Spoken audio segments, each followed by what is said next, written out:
One thing I do want to talk about is the digital boards, because you see that in every tap house you go into. And you had the keys to that technology for like, I mean, sure, are there different versions, or is this like, is it all based off of what Tap Lister had in the early days? No. There's we definitely didn't invent that concept. No. And it's funny because when Tap Lister launched, we launched like a few months before this other company called Tap Hunter. And they're out of San Diego. And it was so weird, like just like how similar everything we both did. And I met the people who started that when I was at South by Southwest a number of years ago. Nice. But yeah, it's interesting just how people can come up with ideas that are similar, and like, but I don't know. It's just wild. I definitely think so. But I mean, that's one chapter that was in your life. It was full of excitement and challenges, and you were able to come out ahead for the most part. And so I kind of want, one of the things that, I didn't mention, and I was supposed to, and during your intro, was that you're a podcast host. And, I did mention you're a mental health advocate. So, I'm kind of curious how you ended up becoming a mental health advocate. Like, what was that journey like? Was this awakening because of Tap Lister, or were there other factors that led you to really like hone in on your mental health and take that more seriously? Well, yeah, I mean, I'm someone that I think I probably always had some level of anxiety my whole life. But I went through depression when I was in college, and that kind of changed things for me. And so over the years, I try to better understand myself. And I would say that this year has really been a year for me of self-awareness. And I've spent a lot of time in trying to figure out me and all my complexities, inside there. And so I just been doing, I've seen a counselor for many years, different counselors, read books, do, journal. I mean, try to do a little everything, but for me, I guess the thing that has always been the best thing for my mental health is exercise. And one of the challenges I have is when I gave up basketball years ago because of a back injury. And that was my favorite thing to do, period. It's like, that was like all I needed to do, just play basketball, and you're just having fun and stuff. So, over the years, I just kind of trying to find different ways to kind of help my mental health out. And then the last few years have been real rough for me, and with the pandemic. And I worked at a place that in the early days didn't really believe in the pandemic, and we had to work in our office. I had to work in my office the whole time.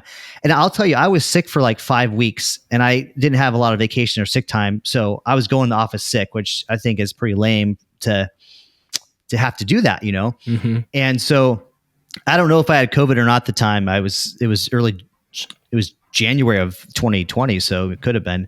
But so I kind of felt trapped there in a lot of different ways, and it wasn't the best, place to work at and stuff. And so last year I left there, and then this past year I just been trying to find, where can I fit in?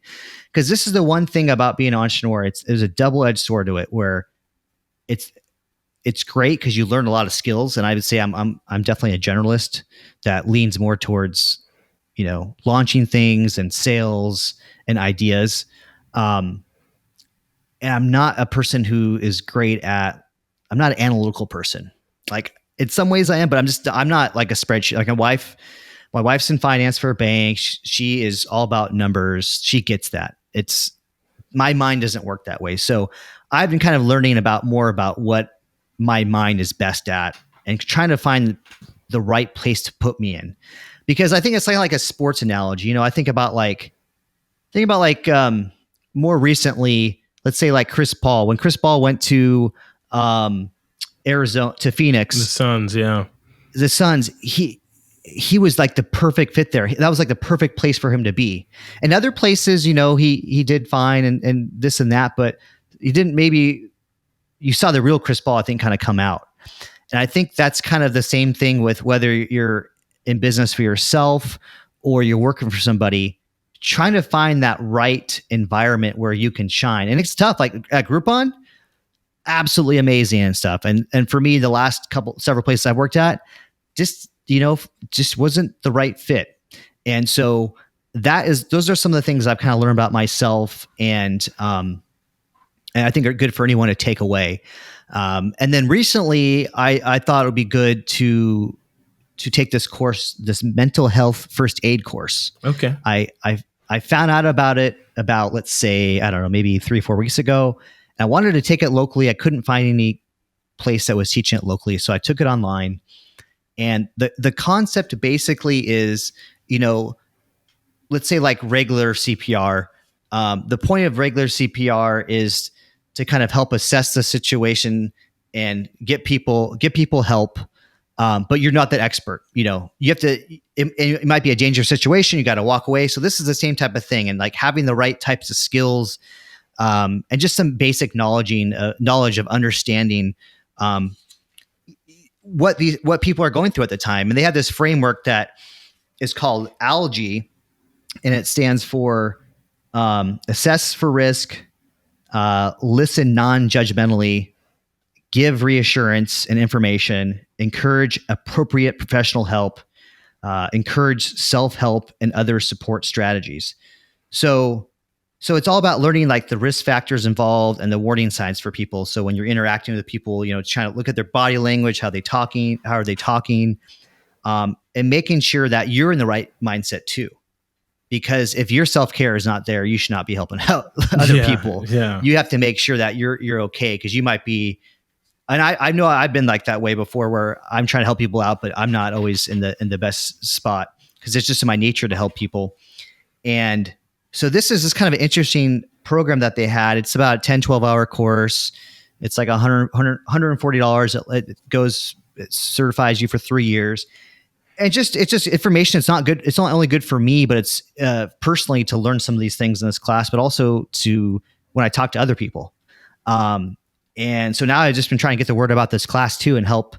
I have some other friends that are talking about taking the course. So that's kind of where I've kind of come back today, is like kind of reassessing what makes sense. Because in the past, I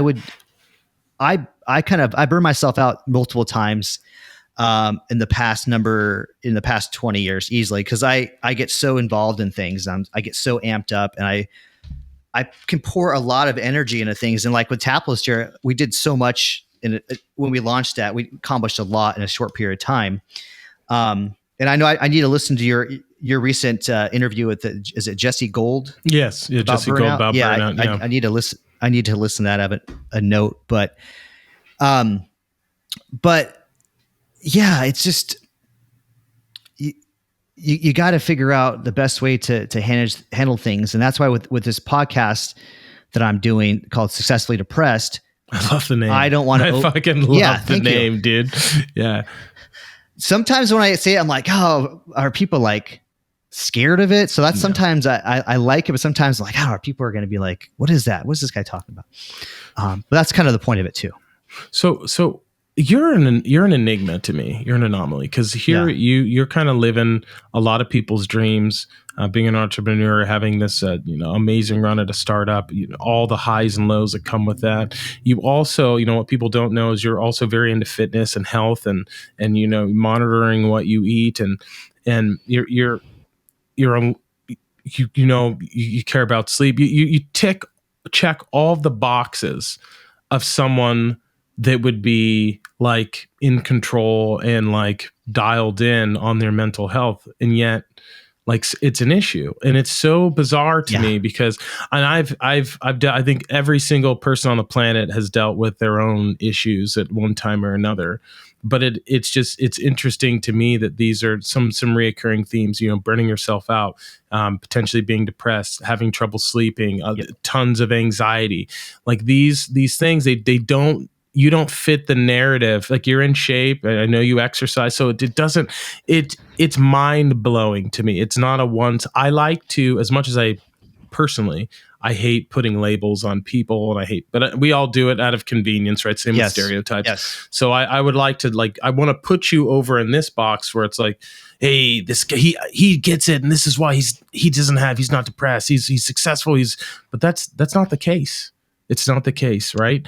And so it is like it's fascinating to me that, I mean, I'm jacked that you have this podcast and you are helping that, and I feel like it's a smaller segment of the population that might be in the same camp as you are, where it's like, well, you have everything, why are you upset, right? But it's definitely, I'm still trying to figure out what's going on. Is basically it is a long roundabout thing. What's wrong with you? But no, I'm just kidding. I'm trying to figure it out still myself. So if you figure it out, let me know, because I would love to get those cliff notes. But yeah, it's like a lot of people. Unfortunately, a lot of people are like that. You see people like, oh, they're, they seem so happy and successful and this and that. But when everyone's different, and we're driven by things from when we were kids and stuff that, it's trauma and other things in our lives along the way that drive us to be a certain way. It's also coming from,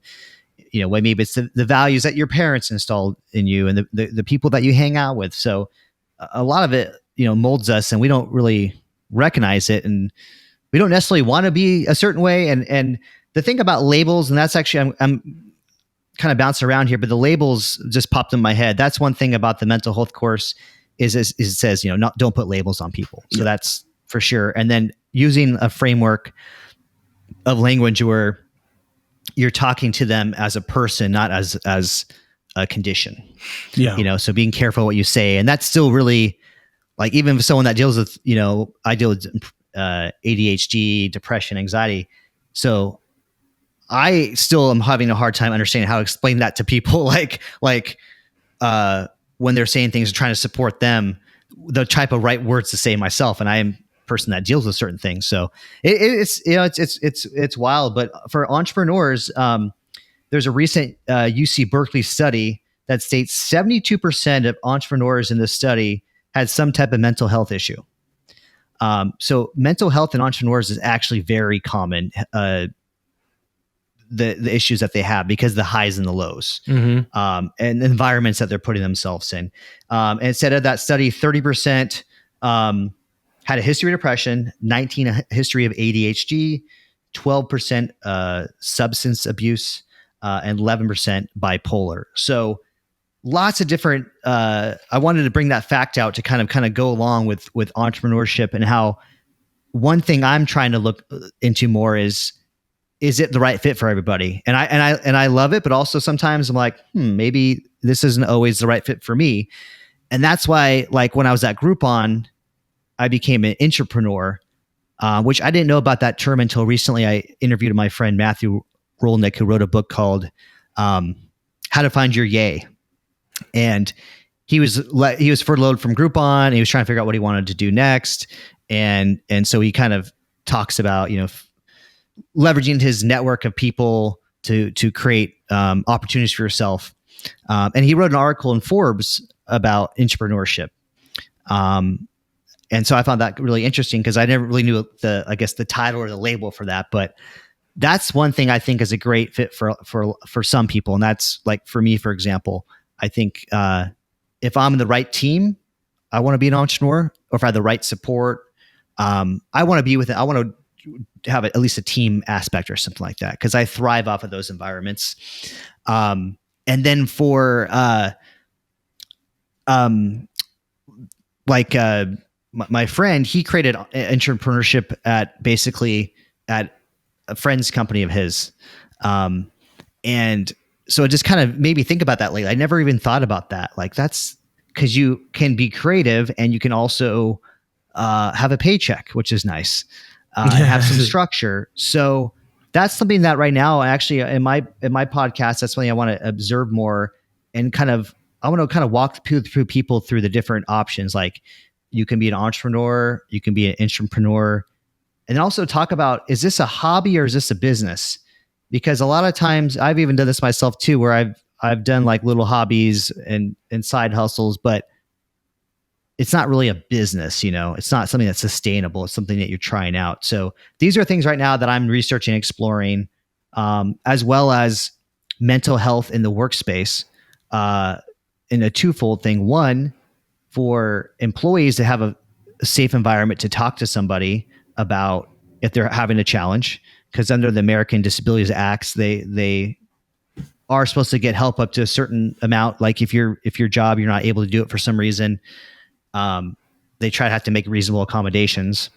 So that's something I'm learning about right now, because I had a situation at a job that didn't give that to me and stuff. So I'm trying to find ways that I can help other people out and potentially help myself out in the future around that topic. The other thing is educating the management and the culture of a company on mental health. And there's a lot of great, DEI programs. They're doing more into diversity right now. But I feel the mental health is definitely missing. And nowadays, more than ever, just how our society is designed with like Facebook and all the, they're getting the dopamine hits from getting a like, and the more stats you get on your podcast download, like it's just kind of creating this culture where it's so goal driven, where there's just, you have to be careful if you're only too goal driven. So I just been myself exploring a lot in that realm. And I've been trying to look at, okay, I am very goal driven and I've been able to accomplish a lot, but systems are better than goals often. And that's what I've been studying. Like there's Atomic Habits. My man, yes. Yeah. And I do want to hold this thought, because I do have, what is DEI? I don't know what that means. Yeah, that's what is it, like diversity? Is it like diversity, inclusion? Equity and inclusion. Equity and inclusion. Okay. Yeah. Okay. Thank you. I just was like, what the fuck is DEI, bro? It sounds like an organization in the government that's going to abduct. It's the department. Yeah, it's like the DEA. Yeah. So watch out there. But yeah, sorry. Yeah, and that I didn't know that term really probably until recently too. So I'm learning a bunch of this new stuff and absorbing all this information. Acronyms.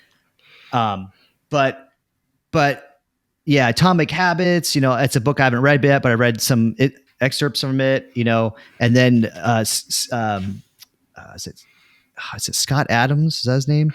That did the Dilbert cartoons. Mm-hmm. This is a concept that he's really all about. I'm not sure if he is the first person that came up with it. Who knows? But it's really interesting. Just like the systems, like if we set goals, then we feel like a failure until we reach that goal. But we have systems in place for basically hitting goals, every day. And so that is something I've been really fascinated about. So right now I'm kind of a randomness of like learning. I'm just like self-awareness and just trying to understand how it can make sense of all this and help people out. And then from this, maybe I'll have a clearer view of something that I think is helpful to myself and others.